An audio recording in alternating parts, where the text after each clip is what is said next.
Welcome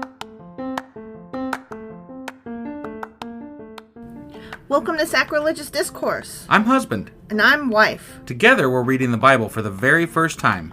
We grew up without religion and wanted to know what all the fuss was about. Well, what have we learned so far? That God is a dick, and apparently some people believe in talking donkeys? We're not trying to pass ourselves off as experts. Nope, we're just reading the Bible for the first time and giving our first take reaction. If you'd like to join us in this venture, you might consider starting at episode 1. Otherwise, jump in wherever you like.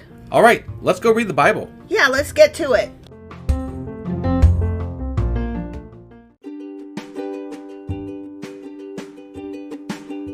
Hey wife, did you know that Anchor is sponsoring our show? Really? Don't we use Anchor to distribute our podcast on Spotify and Apple Podcasts? Yeah, and we are on just about every other platform available as well, thanks to them. Why do we use Anchor as our podcasting service? Well, they make editing and distributing our show a breeze.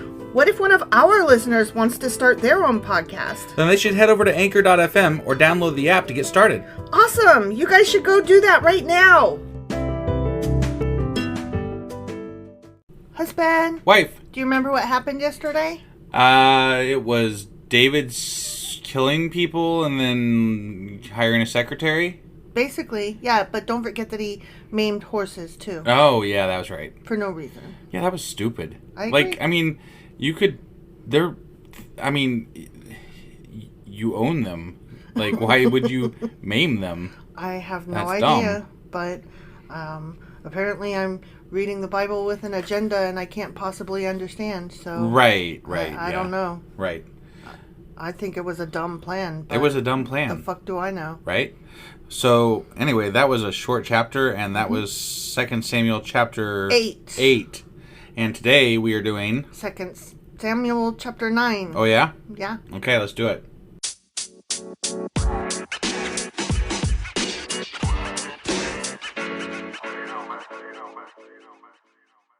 Okay, 2 Samuel chapter 9. All right. David's kindness to Mephibosheth. I'm always kind of Mephibosheth. You are. Yeah. I'm feeling very Mephibosheth today. Is that what you're feeling? Yeah, yeah. So one day, David asked, "Is anyone in Saul's family still alive? Anyone to whom I can show kindness for Jonathan's sake?" Because even Saul's a prophet. Is even Saul a prophet? Is even Saul a prophet? Right.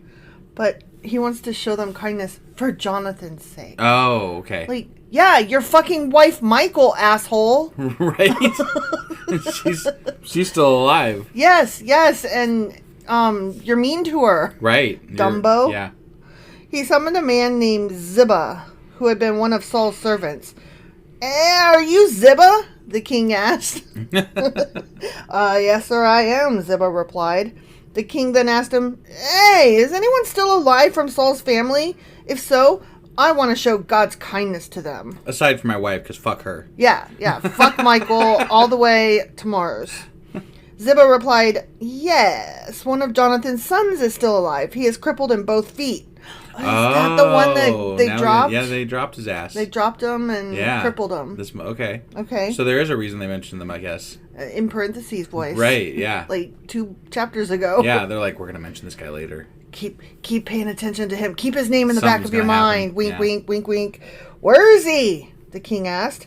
In Lo-Debar, you know. Yeah. Ziba told him. "At the home of Machir, son of Amiel." You know, that guy. That guy. So David sent for him and brought him from Machir's home. His name was Mephibosheth. He was Jonathan's son and Saul's grandson. Okay. And let us not ever forget that David and Jonathan were madly in love, and that's why he wants to know if any of Jonathan's family is still alive. Didn't they take the kid and run because David was killing people from Saul's group? No. Oh. That happened way before. Okay. All right. That was just an aside. Okay. All Yeah, right. it had nothing to do with David. Got it. When he came to David, he bowed low to the ground in deep respect. Probably because he was scared he would, die. Am I a messenger? Yeah. Ugh. I'm about to lose my head here. David does not like messengers. Lose my head. Sorry. Lose your head. Okay. Yeah. David said, "Greetings, Mephibosheth." Mephibosheth replied. Yeah. I am your servant. Of course he did. Don't be afraid, David said. No, do be afraid. Right. I have been reading about you. Right. And, dude, you're not always nice, dude. You are not a nice guy. And you just never know. But I intend to show kindness to you because of my promise to your father Jonathon. Okay. And also, wife added, because I loved him deeply. Yeah. It said they had an intimate relationship. It did. And I know what I think when I say the word intimate. I know what you think when you say intimate relationship, too. I will give you all the property that once belonged to your grandfather Saul, and you will eat here with me at the king's table. That's nice. Mephibosheth bowed respectfully and exclaimed, "Who is your servant that you should show such kindness to a dead dog like me?" A dead dog. You dead dog. The hell? That's what I'm going to call you. I wonder if dead dog is like a term that they would have used for somebody who was, crippled in the Bronze or Iron Age. Whatever. I don't know. But next time I'm pissed off at you, I'm going to call you a dead dog. Are you? You dead dog. Yeah. Then the king summoned Saul's servant Ziba and said, "I have given your master's grandson everything that belonged to Saul and his family. You and your sons and servants are to farm the land for him, to produce food for your master's household. But Mephibosheth, your master's grandson, will eat here at my table." Okay, parentheses voice. Ready? Okay, yep. Ziba had 15 sons and 20 servants. Okay. Okay? Yeah. Ziba replied, "Yes, my lord the king, I am your servant, and I will do all that you have commanded." And from that time on, Mephibosheth ate regularly at David's table like one of the king's own sons. So hold on a second. Just he sent other people to go work this guy's land for him, and he just ate with the king all the time. Yeah. So, he didn't have to do anything. He was just wealthy. Yeah. And then also got free food and shit. And, Yeah. lodging at that place maybe or something. Yeah. Wow. It's a good deal. That is a good deal. You don't even have to do shit. You just, yep, I'm rich over there. I'm rich over there. Okay. Mephibosheth had a young son named Micah. Okay. From then on, all the members of Ziba's household were Mephibosheth's servants. And Mephibosheth, who was crippled in both feet, lived in Jerusalem and ate regularly at the king's table, which is literally the fucking sentence that we just read. Right. Yeah. The end. Okay, so Jonathan's son eats at David's table, and he has Saul's land now, and everything's good and wonderful and rosy. Isn't it grand? Yeah. It is grand. That I have land. Nice. Well done. Yeah. All right, so that was Second Samuel, chapter 9. Sickening Samuel, chapter 9. And tomorrow we will be doing Sickening Samuel, chapter 10. Sorry, this was sickeningly short, but that's it. That's it. That's all we got. All right, we'll see you guys later. Bye.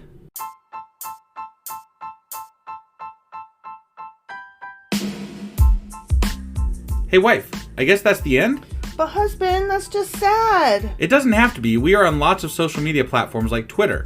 Our handle there is sacrilegious_D. For D's nuts. Oh my God. Stop doing that. Anyway, we're also on Facebook, Instagram, and Pinterest. There's a link to all of our social media sites at our website. Ooh, we have a website? Yeah, it's sacrilegiousdiscourse.com, where you can also find a link to our merch shop. We have a merch shop? Yep, we have podcast-themed clothing, mugs, notebooks, and more, as well as an atheist and science-themed products. Wow, our fans should really go check that out right now. Definitely. They can get in touch with us by sending an email to sacrilegiousdiscourse@gmail.com. But before they do that, we could really use some help. Oh yeah? With what? Well, it's not free running the podcast, and we need some financial support in order to get better equipment, which will free up time so we can concentrate on our podcast and our fans. Okay, so what should they do? Head over to patreon.com/sacrilegiousdiscourse and sign up as a contributor on our podcast.